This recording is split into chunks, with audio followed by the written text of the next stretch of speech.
audit experiences, but what we'd really like to do is demystify some of the myths or some of the anticipation you might have before an audit. The goal of an audit is really that independence, perspective, and partnership that we started with this morning when WECC started. And it really is about what value we can add to your organization. And as we add value to your organizations, how reliable we're making the bulk electric system. So it really is about partnering for reliability and security. So excited to hear the panel, and I'm going to hand it over to Sandra for introductions. Thank you. Hi, good afternoon. Oh, I don't think my lapel's on. Is it on? Okay, great. I have to stand up. Good afternoon. My name is Sandra Ravnall. I am a entity monitoring manager here at WECC. Just for a show of hands, how many of you are familiar with the entity monitoring restructure at WECC that occurred in September of 2023? I'm happy that our VP Steve Noss is aware. That's a good vote of confidence. So it looked like we had a third of the room. I just want to touch on that real quick. So in late 2023, like I mentioned, we actually restructured the entity monitoring department. And prior to that restructure, we had a SIP team and an O&P team. And sometimes that would lead to different experiences, even amidst a combo audit or combo engagement. So what we did is we actually broke into pods. So we have a high inherent risk pod, a medium inherent risk pod, and a low inherent risk pod. So I manage the medium, which consists of 8 auditors, 4 SIP and 4 O&P. And like the medium pod, the high and the low also are comprised of SIP and O&P auditors for a more holistic approach at risk and to ensure that we have more continuity and engagements with entities. So my team interacts with about 70 entities that are classified as medium inherent risk. And the reason that we did those categorizations is they're fairly stable in nature. So unless you're making big footprint changes or you're changing functional registrations,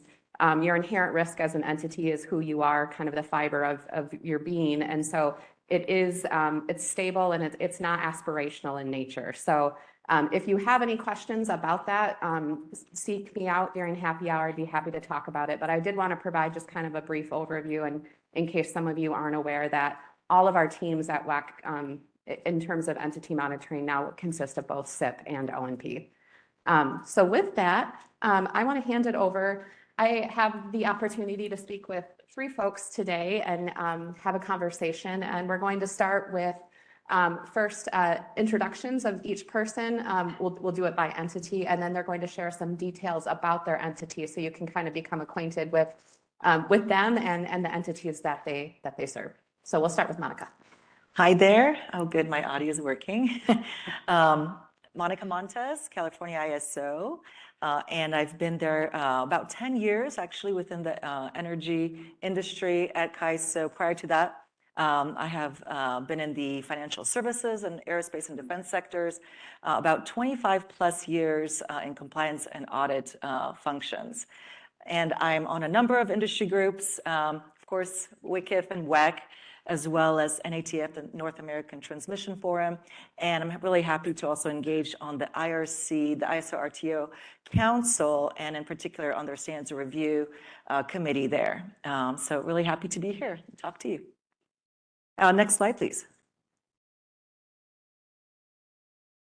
So I think probably all of you know who CAISO is, California ISO, but we are a nonprofit organization. We manage the electricity grid along with the transmission planning process and the electricity market for California, parts of Nevada and Mexico. And we are an RC as well as a BA, TOP, TSP, and a PA.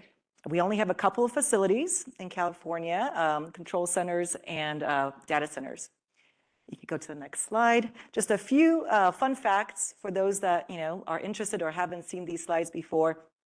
We do serve over 1,100 power plants 26,000 circuit miles of transmission lines, and over 32 million people. And we're one of the 9 ISO RTOs here in United States and also Canada.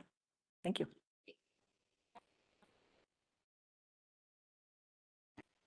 Hi, I'm Jared Cody from Platte River Power Authority. I've been in the industry for 17 years, 7 years at Platte River. I'm currently the primary compliance officer and primary compliance contact for Platte River. As far as industry engagements, I've been through 2 WECC audits, one as a subject matter expert and then one in this position here. Of course, I've been through annual self-certifications. Some new things is we did go through a control room certification back in 2021, and we're currently going through our EMS certification now. So we are in that engagement process, which is a fun experience. Some memberships that I currently have. I am part of APPA, EISAC, the Front Range Compliance Group, LPPC, NATF, and WECC. If any of you have questions about that, I'd be more than happy to help you get connected with some of those groups during the networking. Next slide, please. A little bit about Platte River. So Platte River is located in northern Colorado, about 50 miles north of Denver, Colorado. We have 4 control centers. That sounds like a lot. 2 of those are actually backup centers. And then our inherent risk from WECC is medium, so we are a medium inherent risk. But moving on to Platte River. So Platte River employs about 300 employees across the organization. 70 of those employees touch compliance in some way, whether it's a member of management, compliance specialist, or subject matter experts. And then my particular team, which is the internal compliance team, it's myself, and then I have 2 compliance analysts. One focuses more on the O&P side of the house, and then another compliance analyst that focus on the SIP side. Next slide, please. And so a little bit of the portfolio from generation. Obviously, you can see the data there. We serve about 1,438 megawatts worth of generation. Transmission, we have 806 miles of transmission lines that supports 28 substations in our owner communities. And as far as registrations, I listed them all there. It's pretty much all of them minus a BA, RC, and DP.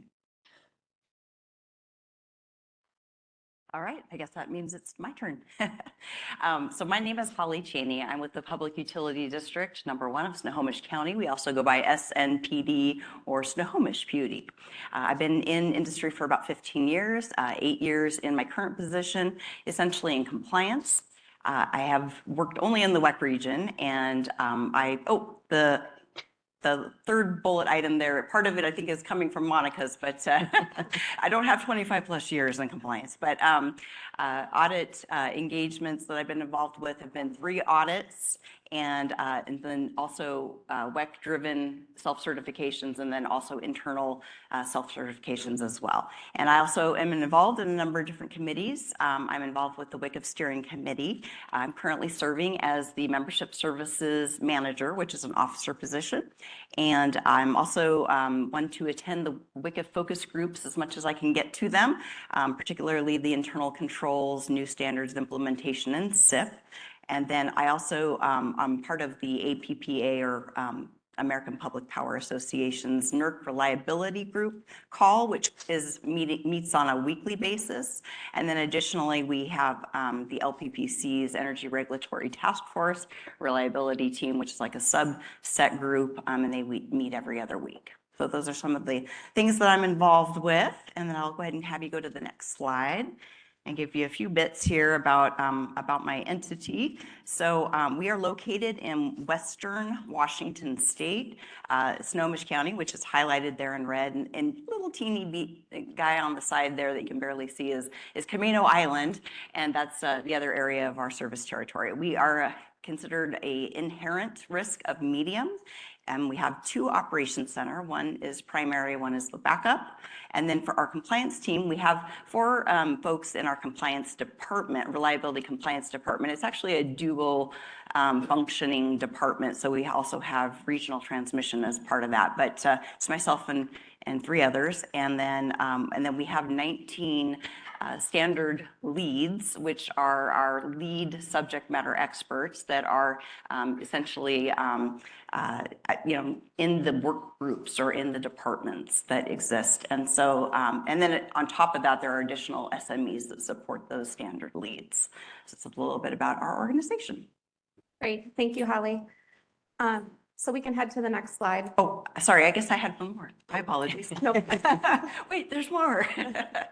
Okay, so I won't read off the first 2 items because those are pretty common for folks to see. Although I will note that we are winter peaking, so that is our data for 2022 and 2023.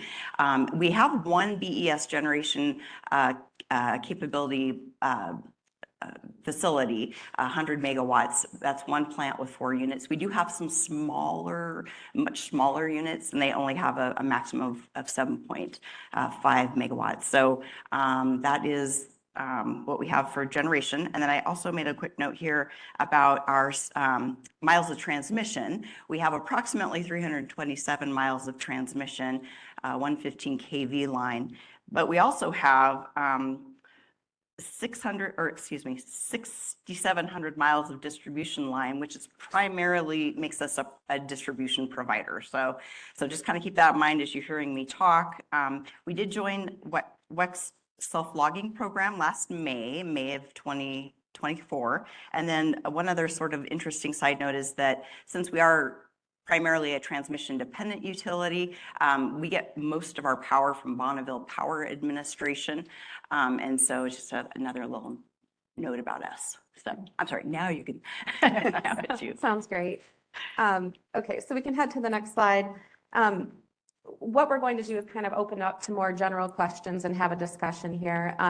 But one thing that we wanted to keep in mind, if you happen to get distracted or step out of the room, the cadence of these questions, we've organized it in kind of like pre-audit, audit, and post-audit. So more chronological as we discuss and step through things. So hopefully that will help you. But now that we know a little bit more about you and your organizations, I'd like to talk about engaging in audits and other monitoring activities. As Deb mentioned, surely there's lessons learned, there's truths, there's myths, tricks of the trade. And so the first thing I'd like to talk about are your points of contact with WECC. Our team often refers to our compliance program coordinators or our CPCs as the glue that holds everything together. If you've been in on a 6-month call or a pre-audit call, surely the CPC has been on that call as well.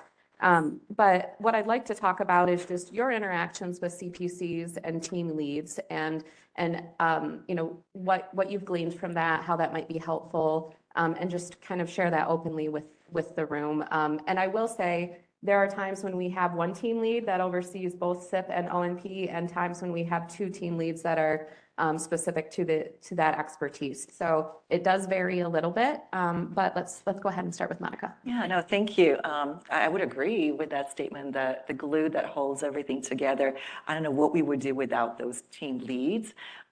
We've had a great experience with them, and has actually gotten better over our audits. Most recently, we've had, I should just make mention that usually we have audits that are combined both on SIP and ONP, but we do have 2 separate team leads from WECC for ONP and SIP, right? And because we are a high inherent risk, we had one audit manager who was actually Tom. And we just had absolutely great experience with all of them. Very receptive to any questions we had, any requests for time frame information. We did have what is sometimes called a differentiated audit experience with WECC most recently, which actually we'll probably go into a little bit more detail in some other questions. But even with that different type of experience that explored certain areas like risk and compliance oversight plans and internal controls, et cetera, at every point that we had questions around the time frame, expectations, we could always reach out to our leads. And we always receive very timely feedback. And in instances where we, had some questions or some clarifications, they were also very helpful. So just great, great experience overall. Great. Jared, do you have anything you'd like to add? Yeah, so that's really loud, isn't it? So we sorry, let me start over. So our compliance program coordinator was Daniel. And me going through this process, and those of you who've been through an audit process, it's a very nerve-wracking engagement, right? Like you're nervous, you want to get things right, you want to communicate effectively, you want to provide WECC the things that they're looking for. And so along the way, there's these little bitty questions that you just really need just a response to, right? Like you don't want to wait like a week to get a response back. And what I found with Daniel is every time I called, he answered. I never had to leave a message. It didn't matter what time it was. He was very responsive, which was important to us and our teams because even though my team, we're 100% focused on the audit, right? But we have subject matter experts in the organization that they have other duties, right? Like they have other responsibilities that they're trying to fulfill. And if a question comes up, if they don't receive an answer promptly, then it delays their efforts, right? And so that was extremely helpful, from those smaller type questions that we had to have Daniel field. From the audit team leads, we had Pat Most for O&P, and we had Aldo Navarez for SIP. And I can't brag enough about those two guys. They were fun to work with. They were very transparent through the entire engagement. I have a whole lot more to share as this conversation happens. But yeah, it was just an overall great experience. And I guess the one thing that I would really share to this group is don't be afraid to reach out. Don't be afraid to make those contacts and ask those questions. It's easier to ask the questions, get the response so you can continue to move forward in your audit engagement. But overall, a great experience with our audit team leads.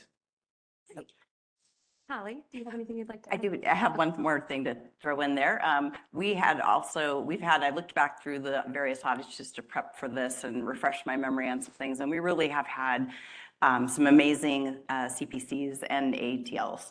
They've been great every single time. I will say that I think that if nothing else, I probably have changed a bit through the process because coming in early, I was very apprehensive about asking questions or asking too many questions. I didn't want to seem adversarial, and so it was kind of as we get to know these folks and certainly coming to these conferences is huge because you get to meet people and find out that, that they're people too, and they're very amenable to receiving any kind of questions that you might have and getting back to you, and they're patient with them. And so it's been really good. So I guess that's really the only big difference I would add on to. That's great. Thanks, Holly, for sharing. And I'm going to kind of piggy off of that a little bit. With the new restructure, Tom Williams is currently the manager for the high inherent risk group. Again, I'm Sandra Revno. I'm the manager for medium inherent risk. And then Stacia Karen, who's seated over there, got her hand raised for me. She is the manager for low inherent risk. And just wanted to ask any of you, are there any perceived or realized benefits with having that one point of contact with an audit manager? And maybe we're not far enough along in the process to have that yet, but. Well, I guess I can't say enough about Tom's, support. I mean, even in advance of any audit engagement, knowing that you have that point of contact, that audit manager to, connect with, to really ask questions. There's oftentimes that, we would text each other informally about anything that we might have a question about for time frame, for what's coming up. It really does, from my experience, from our experience, it made a difference to have that close relationship. Shall I go ahead now? Okay, sure. I was going to say, we have found it to be great. We started, you've got your audit manager on the call from the beginning, and so they kind of are a part of that from very early on. And what was really nice, ours happens to be this lovely woman right here, and so. But it was great because, and she's also comes from industry. So it was really nice to have that added component. She kind of knows what the, what the pain points are for an entity. And I had questions on the call and she was able to, chime in and give some tips that were really helpful later on in the process. And then it was great too, because anytime like there was communications happening between our entity and the CPC, she was getting copied on all of them. So, know that she's kind of seeing the progression of everything. And then it gave us sort of a full circle, moment at the end when, I was shortly, I mean, literally, I think the Monday after we had finished our audit, we had a WECC and WICA workshop, and she actually touched base with me at that time because we'd had some newer folk or a new ETL, I think, in the process, and so she was touching base with us on that to see how that went and see if we had any feedback, and yeah, so it was great. Great. Thanks, Holly. Jared, anything you want to add? No, I think both of them covered it very well. Fortunately, I felt like all my questions that I had throughout our audit engagement, the CPC and the ATLs were able to fill all those.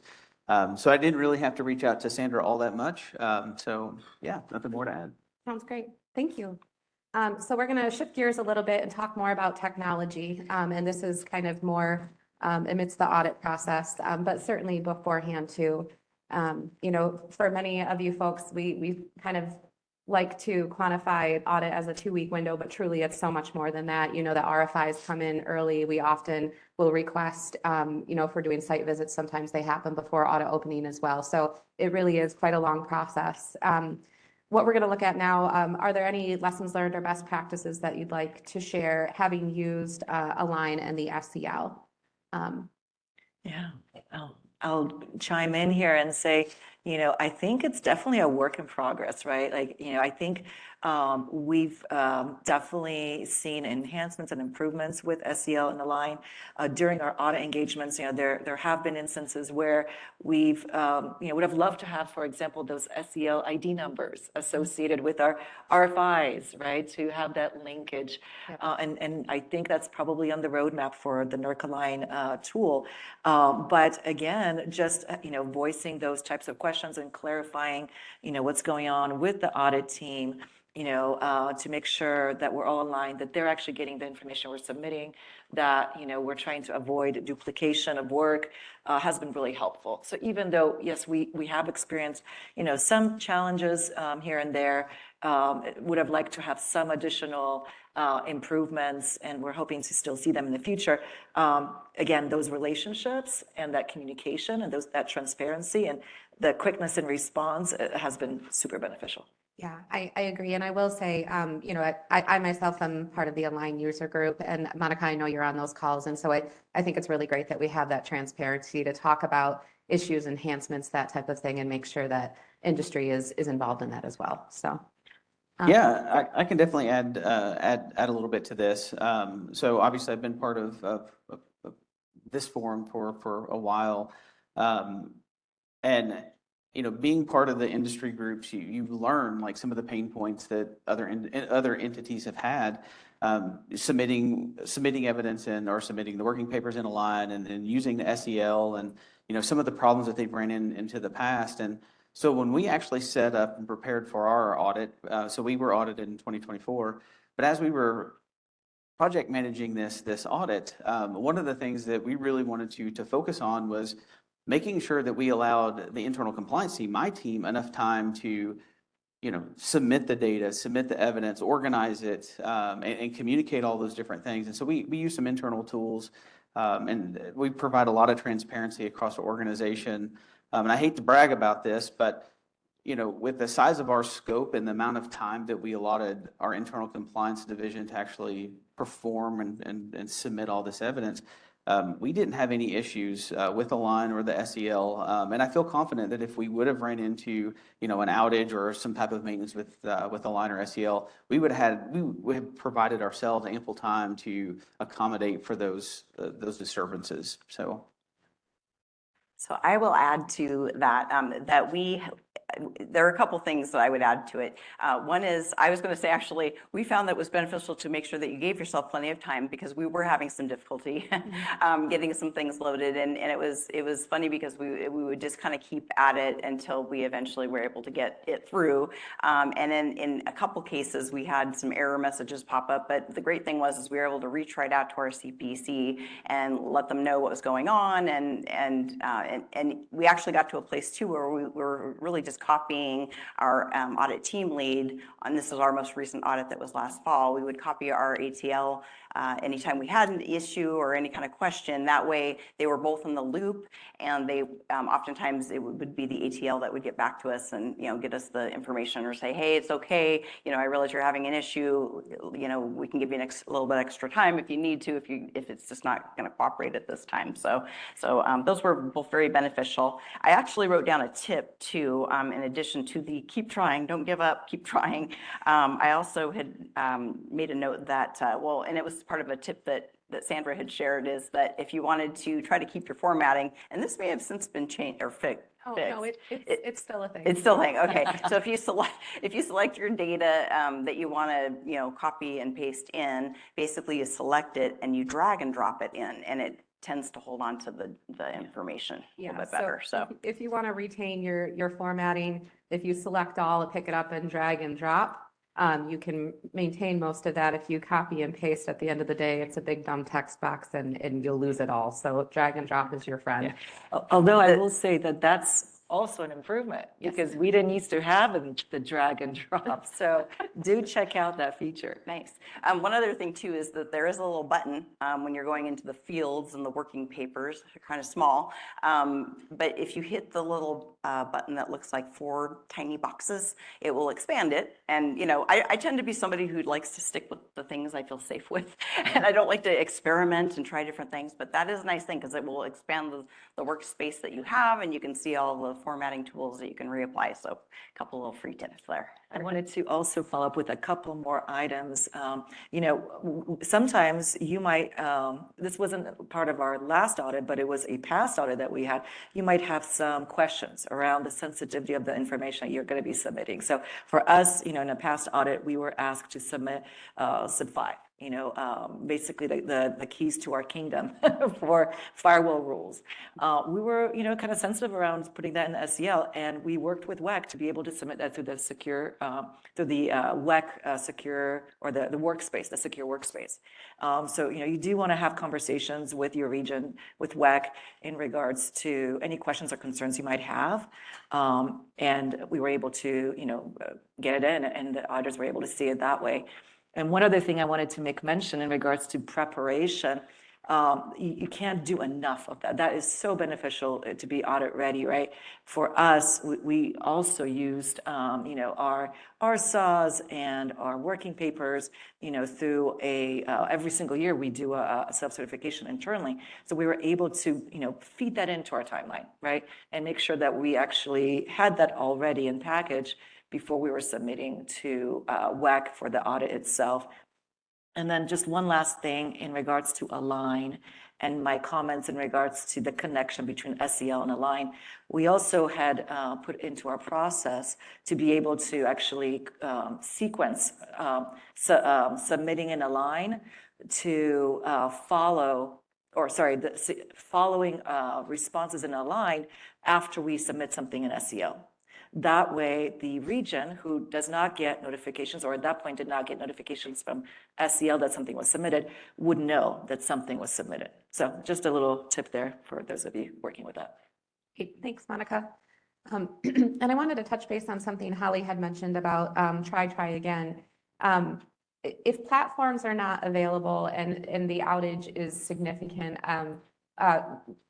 NERC has derived a business continuity plan. So if we get in a position where we don't have an estimated time of restoration, we certainly have the means, once that plan is inactivated, to look at case-by-case situation, what engagements we have going on, and the timing around that. So I will say, even if you do get into a position where you're actively engaged in an audit and you are experiencing significant audit issue or outage issues rather, we will work with you. We can extend due dates.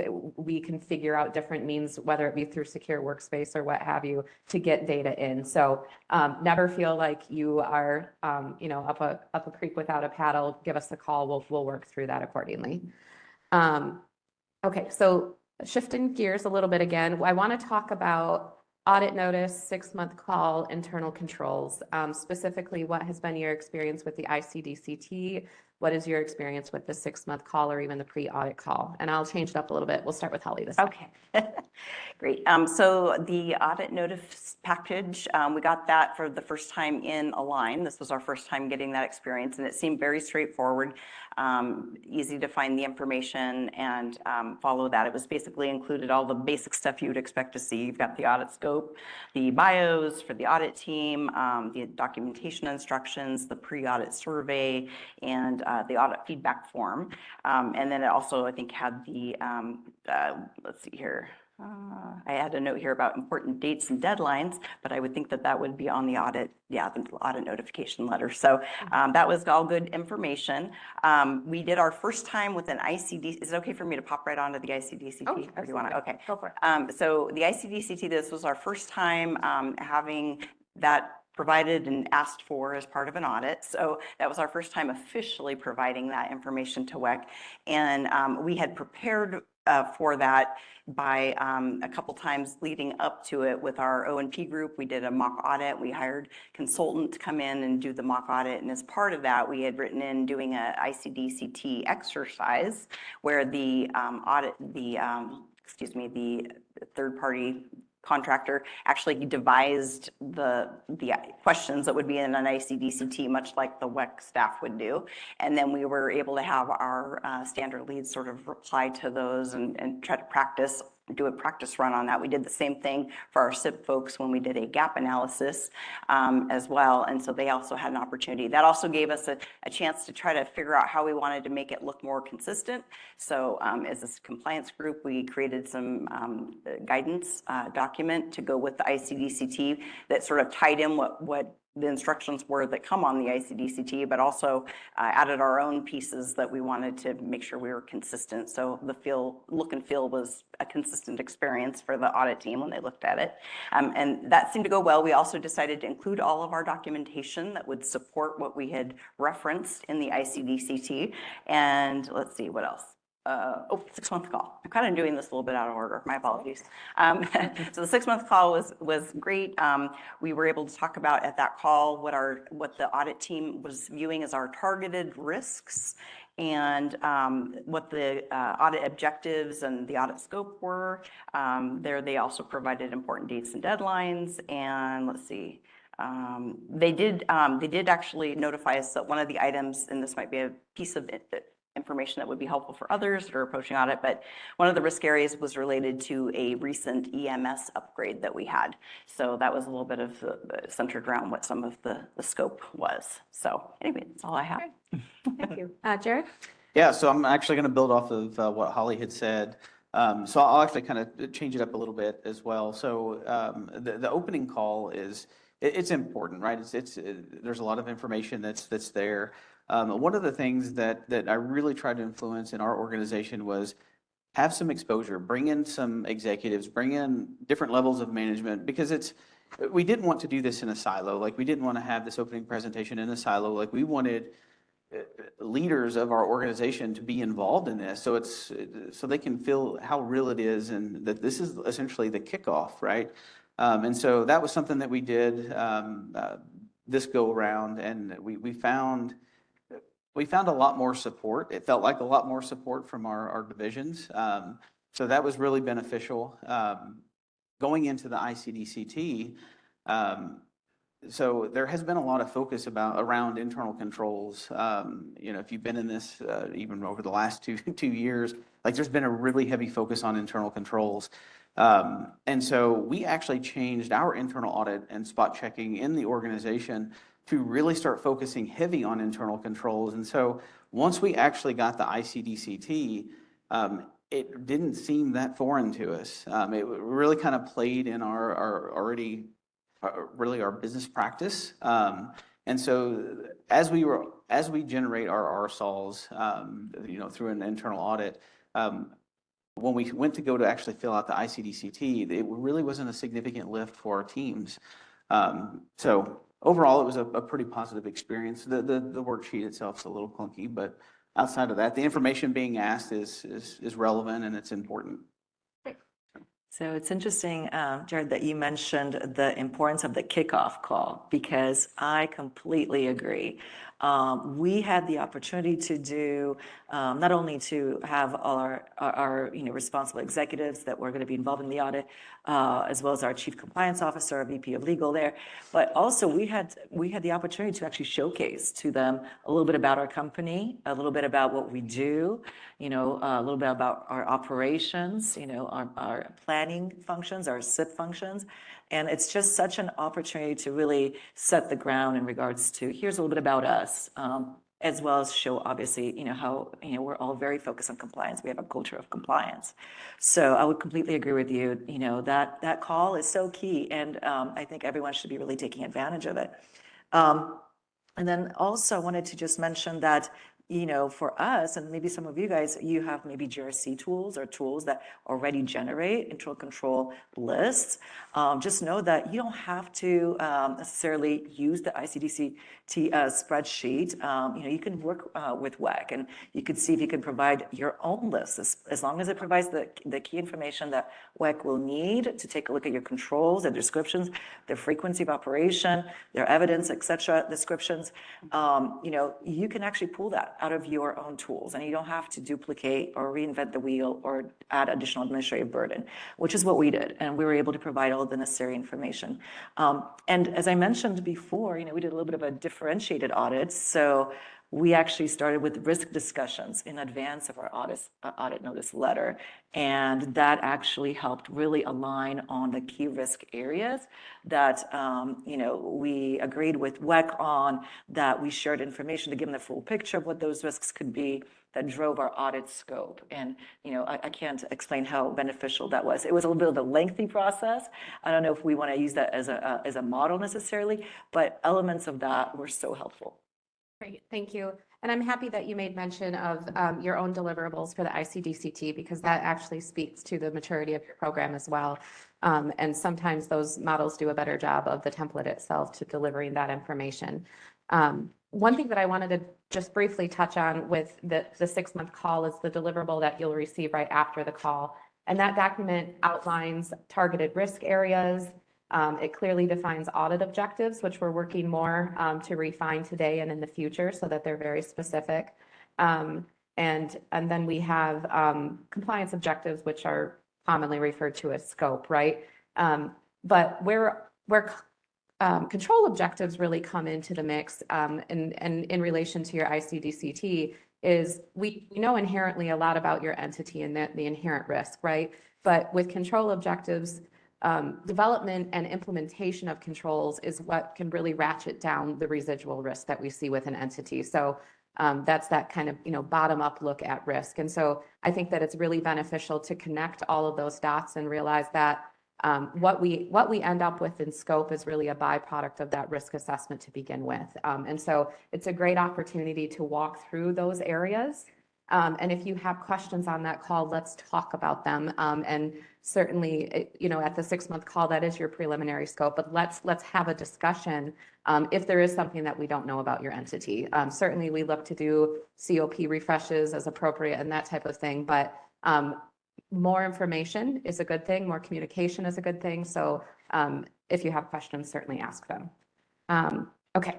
So we're running a little short on time. We're going to move right into interactions with the audit team. So here we have logistics. What are important questions to ask, and what experiences do you feel are valuable to share here? So 3 items I want to touch on, and feel free to share whichever, are interviews, requests for information, and site visits.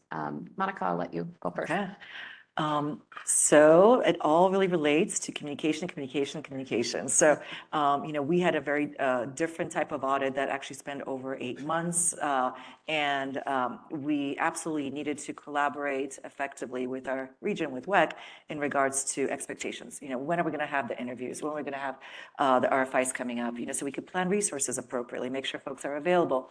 And as part of that, we did experience having some interviews actually in advance of our actual audit time frame, which was sometimes a little bit challenging to make sure that we could get the resources that we need, who were extremely receptive and flexible with us to be able to have those interviews. But I think just as a key learning, I can't say enough how important it is to communicate with WECC in regards to those expectations so you can plan ahead. So that would be something I would definitely recommend doing as you're doing your engagement. And then one other aspect that we had kind of a key learning on was sequencing of requests for information and interviews. We found it really super beneficial to sequence the interviews to occur after the RFI, the request for information, was submitted, so that the audit team could actually have the opportunity to review it and bring in any residual questions they might have into the interview. When they were done and out of that sequence, it actually caused a little bit of rework. So just would probably recommend that to be a best practice during the engagements. Great, thanks. Jared? Yeah, so as we got into our audit, it's kind of funny. So I've heard a lot of you share that, WECC's approach is they want to have more of a conversation versus an interrogation when they're talking about the interviews. And I actually reached out to Pat and it kind of filled him out a little bit. And I said, what is going to be your approach? Like, do you want to have more of a conversation or more of an interrogation? What is going to be your approach? And of course, he laughed. He's like, let's have a conversation. And I was like, okay, I'm going to prep my team as they're going through the interviews to, change it up a little bit and let's have a conversation. And ironic enough, we started our audit and, we brought in subject matter experts, compliance specialists, and every single question, they flowed with each other. It was a very, I don't want to say it was an easy interview, but the questions they were asking made sense. They were able to relate their questions to what the subject matter experts and compliance specialists were doing. And one thing to kind of keep in mind too is our subject matter experts, they're not really geared for interviews, right? But they do want to share what they're doing. They're proud of what they're doing, and that held true to our Platte River staff. And so by changing the audit approach to be more of a conversation, it kind of let them be a little, it allowed them to be comfortable. And so it was really beneficial to our Platte River staff. I think it was beneficial to the audit team leads too, because they were getting the information that they needed. And it just worked out to be a really good process. And one thing else I'll add to this, another thing that we changed in our 2024 audit is we actually included observers. We had a pretty small scope. And I wanted to bring some of the other compliance specialists, subject matter experts into the room to experience what an audit engagement actually looked like. Now, we did put tape over their mouths. I just joking. Just joking. But we did organize the room to where we had observers in the back of the room. We made it very clear to the audit team of who the observers were, who the subject matter experts were.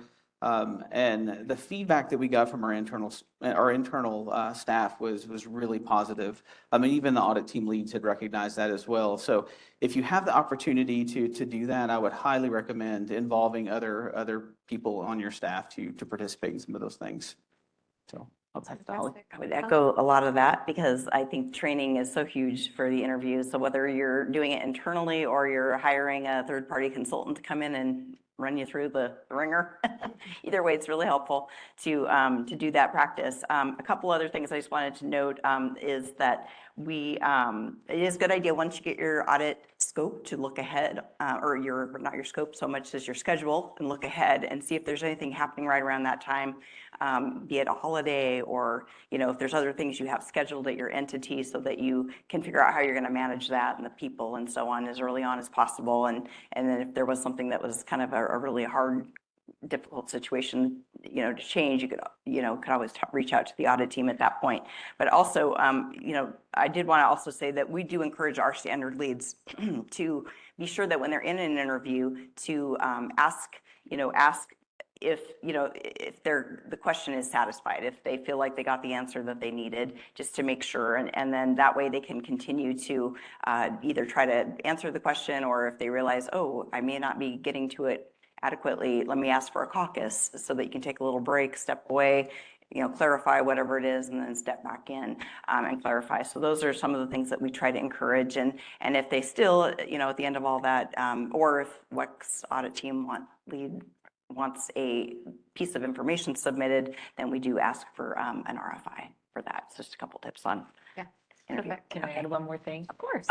So in regards to, completely agree about the training. So what we've gotten into doing, which has been so helpful for all of our SMEs, but you know, there's turnover in SMEs. You know, one audit, you know, we might have some SMEs, and then brand new SMEs can come up in a different audit, right, over a number of years.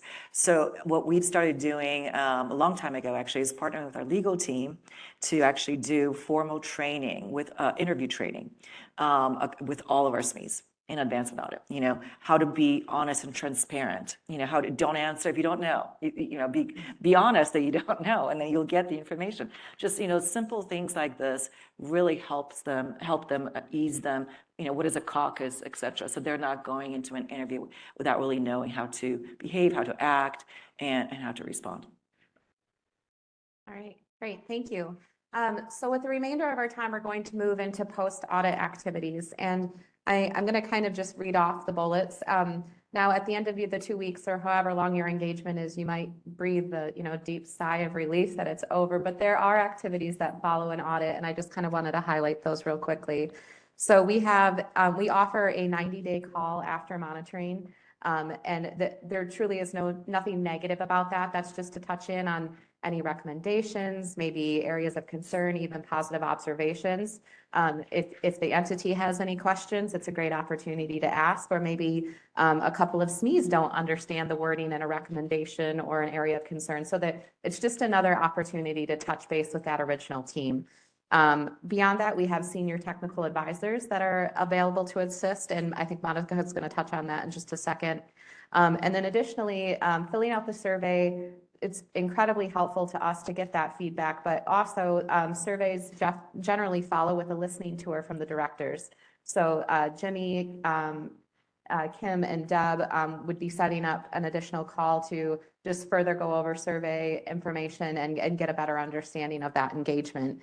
And then more traditionally, we have the audit report and the compliant oversight plan update, which I'm sure you're all aware of. But Monica, I wanted to touch base with you on senior technical advisors, and then go through the rest here to see if there's anything Jared or Holly would like to add. Yeah, so I think, you know, what we found is, you know, sometimes when you do have recommendations, areas that you'd want to, you know, address based from an audit engagement, you know, tap into your senior advisors, your senior technical advisors, whether that's Morgan on the SIP side or Curtis on the O&P side. I can't, you know, express how helpful that is to make sure that you actually not only, you know, address the information or the area that you'd like to strengthen, but you also then validate it informally through your technical advisor to make sure that you're meeting WECC's expectations. Obviously, they might sometimes also coordinate with the audit team who actually did your audit engagement, but we found that to be super helpful. So leverage those guys.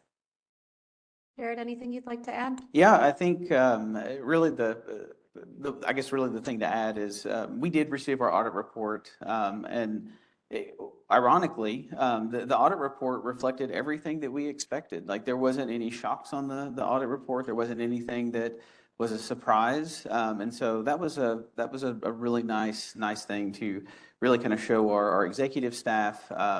You know, kind of like the final report card, if you will. And so, yeah, it was it matched our entire audit experience. Great. Holly? So we didn't, with regards to technical advisor, senior technical advisor, we didn't really have, to my knowledge, any specific outreach that we did ourselves to a technical advisor leading up to our audit. However, we did have a request for a call from a group of folks from WECC prior to our audit to have a discussion prior to the 6-month call to help sort of ask more questions and clarify some more things. And we did have some senior technical advisors on there. So I think that the work that they were doing was going to help maybe inform perhaps the next step of the puzzle where a preliminary scope would be devised. So that's my hunch anyway. Yeah, and just for reference, we do have currently 5 senior technical advisors, 2 reside in oversight planning, 2 in entity monitoring, and 1 in enforcement. I'm staring at one right now. Mr. Fletcher here is in enforcement. Okay, so we have about 10 minutes left. I'm really hoping that, I know we're very close to happy hour, but that some of you folks might have some questions. We've got a great group of people up here to answer, so.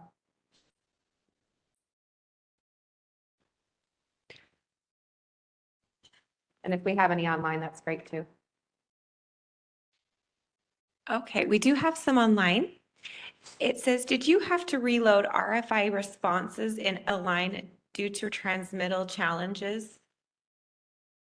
Yeah, we did. I mean, in past audits, that has happened, and again, you just make sure that you communicate with WECC in regards to that.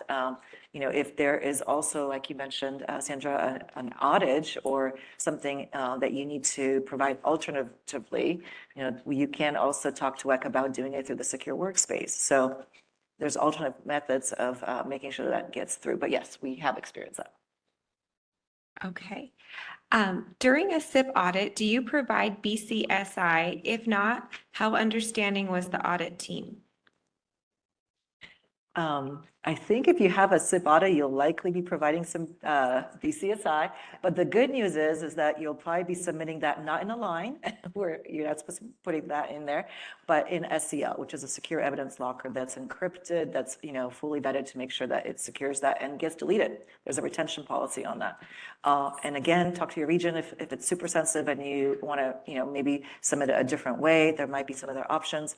And then the other thing I'll mention is that we did a disclaimer pretty much on everything that we submitted that it may contain BCSI to at least let WECC know that there's certain things that might need to be destroyed or gotten rid of once it's no longer needed to make sure that that information was protected. Okay.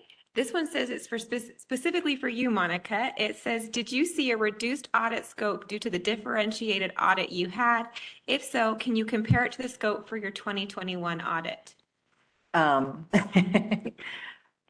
Yes, we did see a reduced scope. It was actually significantly reduced. And that's why I think it's so key to have those discussions about risk with your region, to really lean into providing the internal controls information, because that's going to get at that, targeted risk that, you'd want to make sure you align on with your region. That's going to be part of your audit scope. So from the time, 8 months prior to the audit engagement that we had, that we started off and looking at our inherent risk, to the time, after our discussions on risk and internal control submittal, that targeted risk was much smaller.